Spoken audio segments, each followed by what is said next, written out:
Welcome back to Indiana Diecast Racing and the Harry Potter themed House Cup.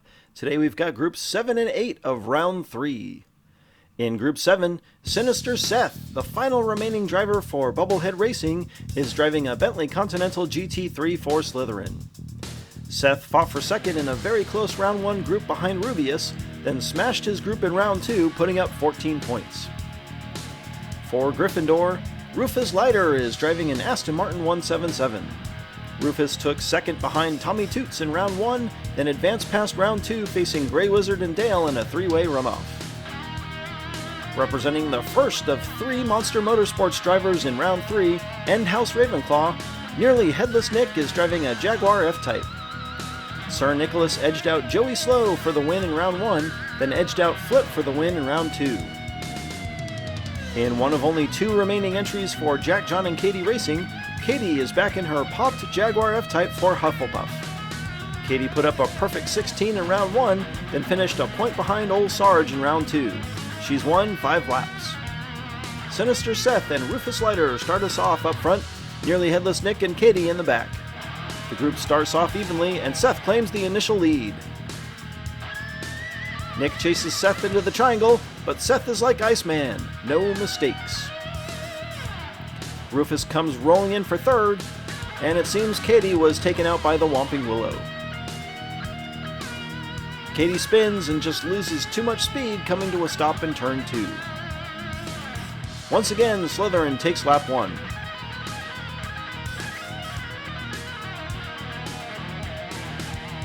Nick joins Seth up front for lap 2. Rufus way off pace, and Nick spins his way out front.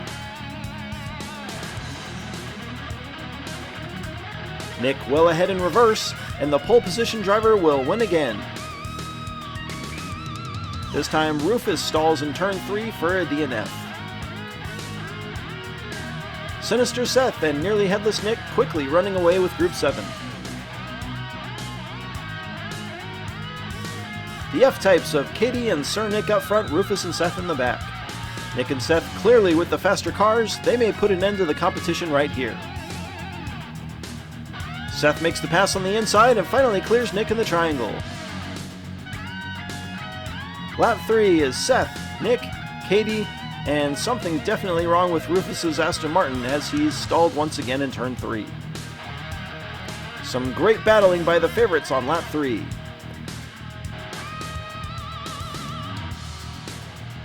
Sure enough, Sinister Seth and Nearly Headless Nick clinch the top 2 spots.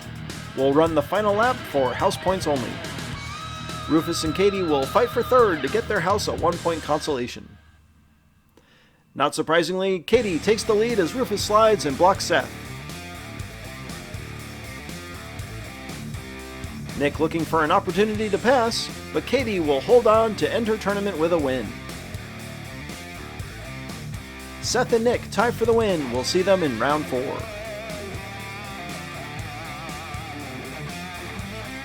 Group 8.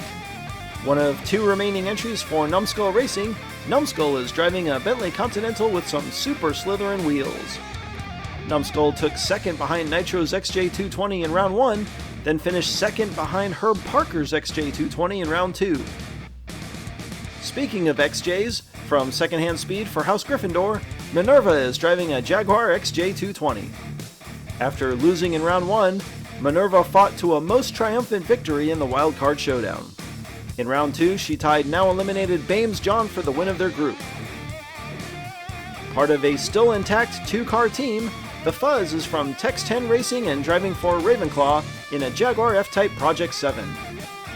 The Fuzz won both of his previous groups, racking up 3-lap victories. Another entry for Slytherin now that all the remaining Badgers have hit the track, Cody Irons is driving a Jaguar XE SV Project 8 for Irons Diecast Racing. Cody placed second in round 1, then tied Crystal Ziti for the win of their group in round 2. Numbskull and Minerva will start up front, the Fuzz and Cody in the back. Numbskull gets the edge, but the Fuzz follows and gets inside in turn 2. Numbskull spins and blocks, but the Fuzz is undeterred. Numbskull slides again, but hangs on for the win. Fuzz is second, Minerva third, and Cody fourth. Numbskull gets a good start but leaves the inside lane open, and the Fuzz nearly pulls off the pass early on. Numbskull on top, but the Fuzz is definitely up to the challenge. They'll share the front row for lap 2.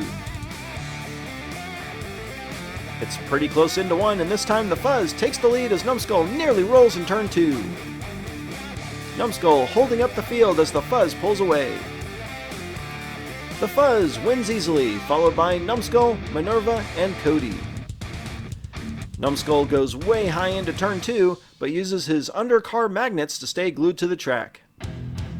Numbskull and the Fuzz tied atop the group, and things are getting out of hand quickly despite no DNFs. Cody looking to get out of a quiet funk from the pole on lap 3. The Fuzz and Numbskull pull ahead from the outside. Minerva flounders in the back as they get in line. Whoa! Numbskull nearly takes himself out on the safety barrier. The Fuzz is going to take lap 3, and he and Numbskull are the top 2 once again.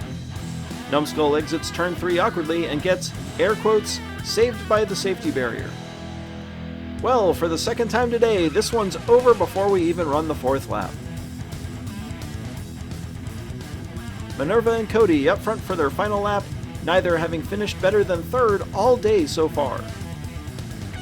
They're side by side through one. Cody now gets in front. The Fuzz slides and Numbskull passes Minerva in turn 3.